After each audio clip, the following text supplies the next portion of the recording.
Single వర్డ్తో అడిగే రోజులు వెళ్ళిపోతున్నాయి. ప్రశ్నలను వీలైనంత క్లిష్టంగా అడగడము, బిట్ల ఎగ్జామ్ కదా మనం బిట్ల ద్వారా దీన్ని సాధిద్దాం అనుకుంటే మాత్రము పొరపాటు. సబ్జెక్ట్ పైన సంపూర్ణమైన అవగాహన ఉండాలి, సబ్జెక్ట్ను లోతుగా అర్థం చేసుకోగలగాలి, సబ్జెక్ట్ను కష్టపడి కాకుండా ఇష్టపడి చదవాలి.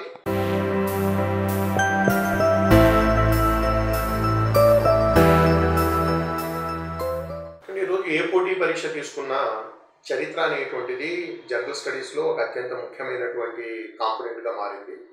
చరిత్రను ఎందుకు ఒక ముఖ్యమైన కాంపోనెంట్గా ప్రతి ఎగ్జామ్లో కూడా, ఇంకో రకంగా చెప్పాలంటే పోటీ పరీక్షలో చరిత్ర లేకుండా ఏ పోటీ పరీక్ష లేదనడం కూడా అతిశయోక్తి కాదు.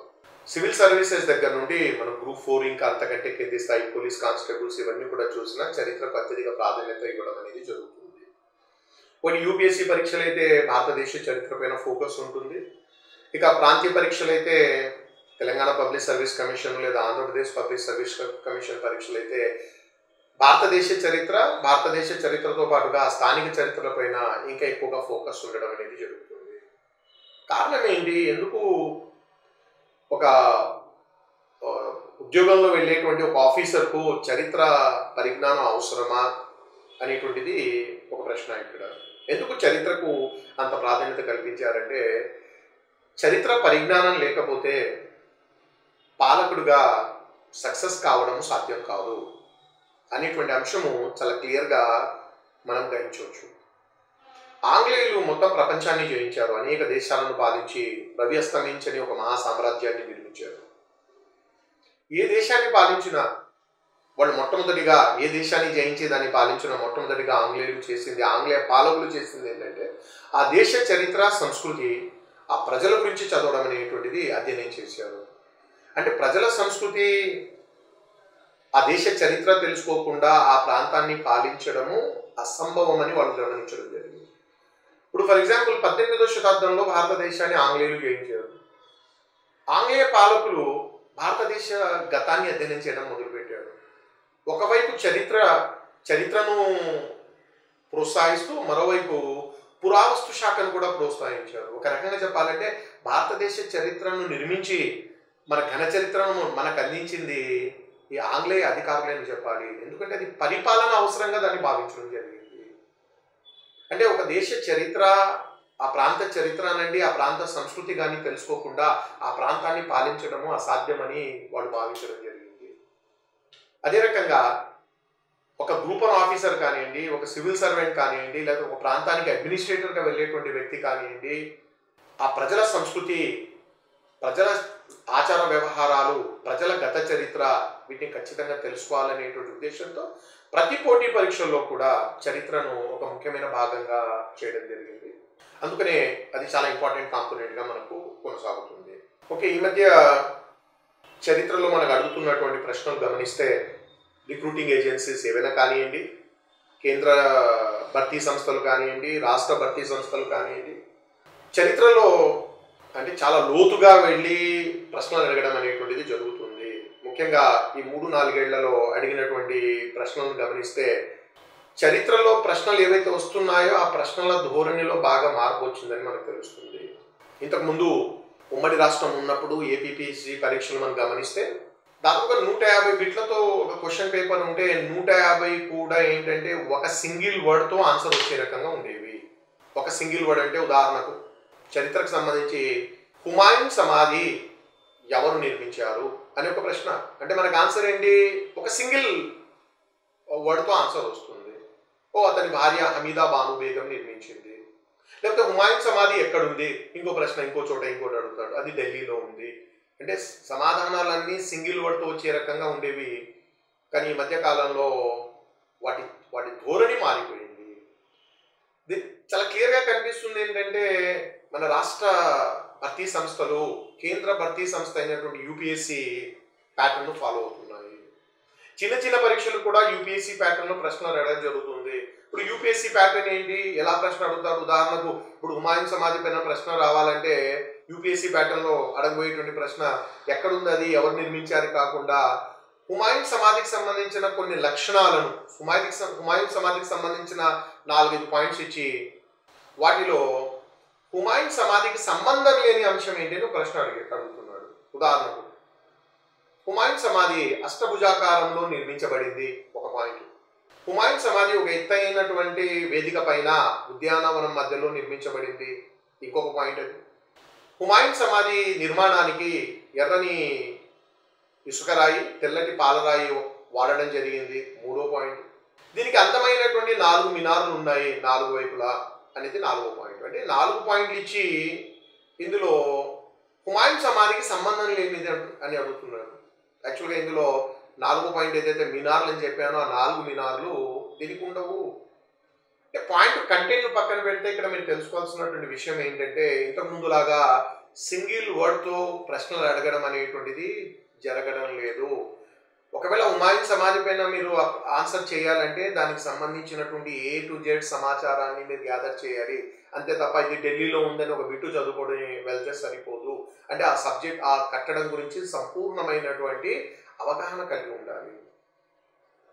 ముఖ్యంగా ఈ వాస్తు శిల్పకళల పైన అయితే ఈ వాస్తు శిల్పకళలు లేదా అదే రకంగా లలిత కళలు వీటిపైన ప్రాధాన్యత మరీ పెరిగిపోతుంది. వాటిపైన అడిగే ప్రశ్నల సంఖ్య బాగా పెరుగుతుంది.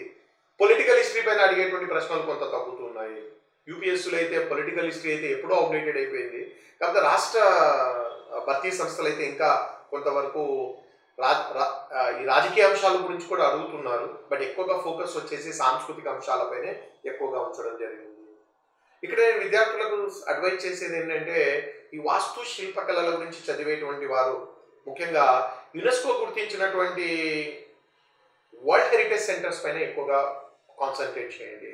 జనరల్గా కట్టడాలు, శిల్పాలు, పెయింటింగ్స్ వీటి గురించి ప్రశ్నలు యునెస్కో ప్రపంచ వారసత్వ కేంద్రాల నుంచి రావడం జరుగుతుంది. ఇప్పటికీ భారతదేశంలో యునెస్కో ఒక 37 ప్రదేశాలను ప్రపంచ వారసత్వ కేంద్రంగా గుర్తించింది. అంటే ఎంతో ఇందులో దాదాపుగా కొన్ని ఈ పర్వతాలు లేకపోతే నేషనల్ పార్క్స్ ఇవన్నీ తీసేస్తే అందులో మెజారిటీ చరిత్ర, సంస్కృతి ప్రాధాన్యత కలిగిన ప్రాంతాలే ఉంటాయి. జనరల్గా మనకు ఆర్ట్ అండ్ ఆర్కిటెక్చర్ పైన ప్రశ్నలు అడిగేటప్పుడు ఈ యునెస్కో వరల్డ్ హెరిటేజ్ సెంటర్స్ పైన ఎక్కువగా ప్రశ్నలు, అది యూపీఎస్సీ కానివ్వండి, మీకు తెలంగాణ పబ్లిక్ సర్వీస్ కమిషన్ కానివ్వండి, లేదా ఆంధ్రప్రదేశ్ పబ్లిక్ సర్వీస్ కమిషన్ కానివ్వండి. ఒకవేళ వాస్తు శిల్పకళల పైన ప్రశ్న అడగాలంటే యునెస్కో వరల్డ్ హెరిటేజ్ సెంటర్స్ పైన మనకు ప్రశ్నలు వస్తున్నాయి. కాబట్టి విద్యార్థులను నేను కోరేది ఏంటంటే ఈ చరిత్ర, సంస్కృతికి సంబంధించినటువంటి వరల్డ్ హెరిటేజ్ సెంటర్స్ ఎక్కడెక్కడ ఉన్నాయి వాటి గురించి సంపూర్ణంగా మీరు చదవాలి. ఉదాహరణకు మీరు మహారాష్ట్ర తీసుకున్నారు. మహారాష్ట్రలో వరల్డ్ హెరిటేజ్ సెంటర్స్ ఏమున్నాయి? ఎలిఫెంటా దీవి. ఎలిఫెంటా దీవి ఎందుకుంది, దాని ప్రాధాన్యత ఏంటి, ఎక్కడ ఉంది? అదే రకంగా అజంతా, ఎల్లోరా. అజంతా, ఎల్లోరాలు మహారాష్ట్రలో వాటి ప్రాధాన్యత ఏంటి? వాటి గురించి దాదాపుగా మహారాష్ట్రలో ఒక 5 దాకా ప్రపంచ వారసత్వ కేంద్రాలు ఉన్నాయి. వాటి గురించి సంపూర్ణంగా అధ్యయనం చేయడం. ఆ తర్వాత మీరు తమిళనాడు తీసుకుంటే తమిళనాడులో మహాబలిపురంలో పల్లవుల కట్టడాలు కానివ్వండి, పల్లవుల యొక్క శిల్పకళ కానివ్వండి అద్భుతంగా ఉంది. వాటి గురించి మనం అధ్యయనం చేయాలి. అదే తమిళనాడులో మనకు తంజావూరులో చోళులు నిర్మించినటువంటి బృహదీశ్వర ఆలయము, ఇతర ఆలయాలను కలిపి యునెస్కో ప్రపంచ వారసత్వ కేంద్రంగా గుర్తించడం జరిగింది. ఏంటి ఆలయాల గొప్పతనం? జనరల్గా మనకు సాంస్కృతిక చరిత్ర అంటే వీటిపైన ప్రశ్నలు అడగడం జరుగుతుంది. అదే మీరు మధ్యప్రదేశ్ వెళ్తే మధ్యప్రదేశ్లో భీంబెట్కా, ఆ ప్రాచీన శిలాయుగ కాలం నాటి పెయింటింగ్స్, మనకు రాక్ పెయింటింగ్స్ అక్కడ ఉంటాయి. అదే రకంగా ఖజూరహో దేవాలయాలు. ఈ రకంగా ఒక్కొక్క రాష్ట్రం తీసుకొని ఆ రాష్ట్రంలో యునెస్కో గుర్తించినటువంటి ప్రపంచ వారసత్వ కేంద్రాలను అధ్యయనం చేసుకుంటూ వెళ్ళాలి. ఈ రకంగా మన కల్చరల్ హిస్టరీని, లలిత కళలకు సంబంధించినటువంటి సమాచారాన్ని, అంటే చరిత్రకు సంబంధించి ఈ ఫైన్ ఆర్ట్స్ ఏవైతే ఉంటాయో వాటిని మనం అధ్యయనం చేయొచ్చు.